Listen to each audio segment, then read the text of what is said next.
नमस्कार। कल भाजपा की केंद्र सरकार ने सीए लागू करने का नोटिफिकेशन जारी किया है। 10 साल देश पे राज करने के बाद एन चुनाव के पहले इन लोगों को सीए की बात करनी पड़ रही है। अगर 10 साल में कुछ अच्छा काम कर लेते तो शायद आज सीए की जगह अपने कामों पे वोट मांग रहे होते। आज देश के सामने सबसे बड़ी समस्या महंगाई और बेरोजगारी की है। किसी को भी घर चलाना मुश्किल हो रहा है, इतनी ज्यादा महंगाई हो गई है, कमर तोड़ महंगाई हो रही है। उधर हमारे युवा दर दर की ठोकरें खा रहे हैं रोजगार के लिए, उनके ऊपर डंडे लाठियां बरसाई जा रही हैं। ऐसे में सरकार बेरोजगारी और महंगाई का समाधान ढूंढने की बजाय सीए की बात कर रही है, तो ये बड़े दुख की बात है। ये सीए आखिर है क्या? बीजेपी की केंद्र सरकार का कहना है कि 3 देश, बांग्लादेश, पाकिस्तान और अफगानिस्तान, इन 3 देशों के अल्पसंख्यक जो हैं वो अगर भारत की नागरिकता लेना चाहें तो उन्हें भारत की नागरिकता दे दी जाएगी। इसका मतलब बड़ी संख्या में यहां से अल्पसंख्यकों को हमारे देश में लाया जाएगा, उनको रोजगार दिए जाएंगे, उनके लिए घर बनाए जाएंगे, उनको यहां बसाया जाएगा। अजीब बात है ना। बीजेपी की केंद्र सरकार से हमारे बच्चों को रोजगार दिए नहीं जा रहे, पाकिस्तान से लोगों को लाके उनके बच्चों को रोजगार देना चाहते हैं। हमारे लोगों के पास तो घर नहीं है, भारत के तो ढेरों लोग बेघर हैं, लेकिन बीजेपी वाले पाकिस्तान से लोगों को लाके उन्हें भारत में बसाना चाहते हैं, उनको घर देना चाहते हैं। हमारे रोजगार उनके बच्चों को देना चाहते हैं, हमारे हक के घर उनमें पाकिस्तानियों को बसाना चाहते हैं। भारत सरकार का जो सरकारी पैसा हमारे परिवार और देश के विकास पे खर्च होना चाहिए, वो पैसा पाकिस्तानियों को भारत में बसाने पे खर्च किया जाएगा। इन 3 देशों में लगभग 2.5 से 3 करोड़ अल्पसंख्यक हैं। ये तीनों बहुत गरीब देश हैं। जैसे ही भारत के दरवाजे खुलेंगे, इन 3 देशों से भारी भीड़ हमारे भारत में आ जाएगी।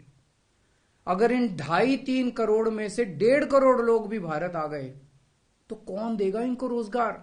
कहां बसाओगे इनको? बीजेपी वाले अपने घर में बसाएंगे क्या इनको? इनके अपने घर में रखेंगे क्या इनको? बीजेपी वाले देंगे क्या इनको रोजगार? कौन देगा इनको रोजगार? तो प्रश्न उठता है कि बीजेपी ऐसा क्यों कर रही है।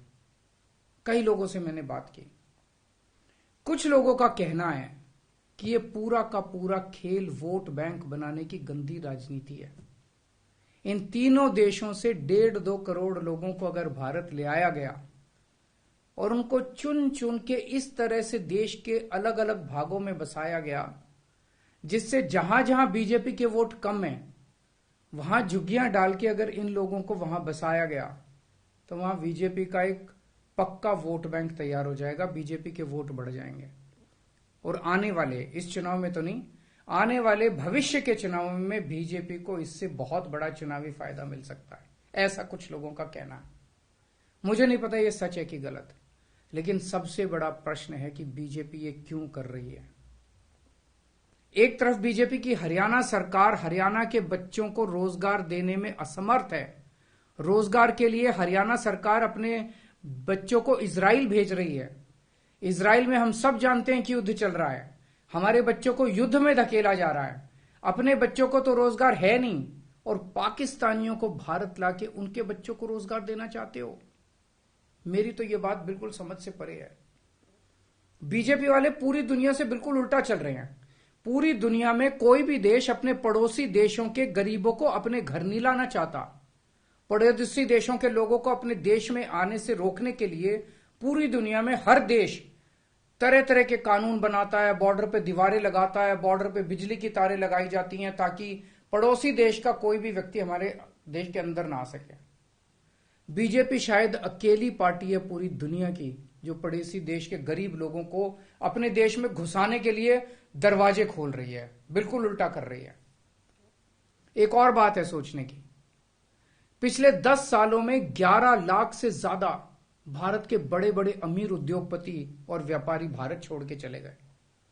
ये लोग भारत में फैक्ट्री चलाया करते थे, इंडस्ट्री चलाया करते थे, बड़े बड़े व्यापार किया करते थे, लाखों लोगों को नौकरी देते थे, रोजगार देते थे। ये बीजेपी की गलत नीतियों और उनके अत्याचार से तंग आके भारत छोड़ के चले गए। अगर बीजेपी को लाना ही है तो इन लोगों को वापस भारत लेके आओ ना, जो भारत छोड़ के चले गए। ये भारत आएंगे, इनके पास पैसा है, भारत में इन्वेस्ट करेंगे, नई नई फैक्ट्रियां खोलेंगे, नए नए व्यापार खोलेंगे, अपने बच्चों को रोजगार मिलेगा। ये क्या बदतमीजी है कि बांग्लादेश के, पाकिस्तान के और अफगानिस्तान के लोगों को हमारे देश में लाके बसाएंगे और उनको हमारे बच्चों के हक के रोजगार उनको देंगे। ये लोग कह रहे हैं कि 2014 के पहले आए हुए घुसपैठियों को इन नागरिकता दी जाएगी। ऐसा नहीं है, ये तो शुरुआत है। एक बार ये सिलसिला चालू हो गया, एक बार दरवाजे खुल गए तो फिर बहुत बड़ी संख्या में पाकिस्तानी और बांग्लादेश से लोग भारत में आने लगेंगे। आज बीजेपी कह रही है 2014 के पहले आए हुए लोगों को ही नागरिकता दी जाएगी। देख लेना, अगले चुनाव में ये बीजेपी वाले इस तारीख को बढ़ा के 2024 कर देंगे कि 2024 के आए हुए पहले वाले लोगों को दी जाएगी और फिर इसे और आगे बढ़ा देंगे। मोटी मोटी बात यह है कि पाकिस्तानियों और बांग्लादेशियों के लिए भारी संख्या में भारत आने के लिए बीजेपी सरकार ने दरवाजे खोल दिए।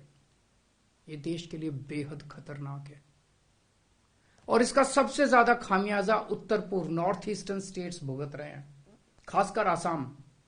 आसाम के लोगों की भाषा और संस्कृति खतरे में पड़ चुकी है क्योंकि वहां पे बांग्लादेश से इतनी बड़ी संख्या के ऊपर इलीगल माइग्रेशन हुआ है। अब बीजेपी कह रही है कि इलीगल माइग्रेंट जो आए हैं उनको हम नागरिकता देंगे, उनको हम बसाएंगे, आसाम में बसाएंगे। आसाम के लोग बहुत नाराज हैं। एक तरह से देखा जाए तो हेमंत बिश्व शर्मा जो बीजेपी के मुख्यमंत्री हैं, उन्होंने धोखा दिया अपने लोगों को। अपने आसाम के लोगों की खातिर उन्हें सीए का विरोध करना चाहिए था।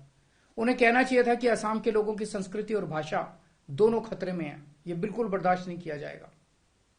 तो दोस्तों, पूरे देश की मांग है कि सीए को वापस लिया जाए। हम किसी हालत में अपने बच्चों की नौकरियां, अपने बच्चों के रोजगार दूसरे देश के लोगों को किसी हालत में नहीं देंगे। और अगर बीजेपी नहीं मानती तो इसको वापस नहीं लेती तो इस चुनाव के अंदर बीजेपी के खिलाफ वोट करके आप अपना गुस्सा जाहिर कीजिए। नमस्कार।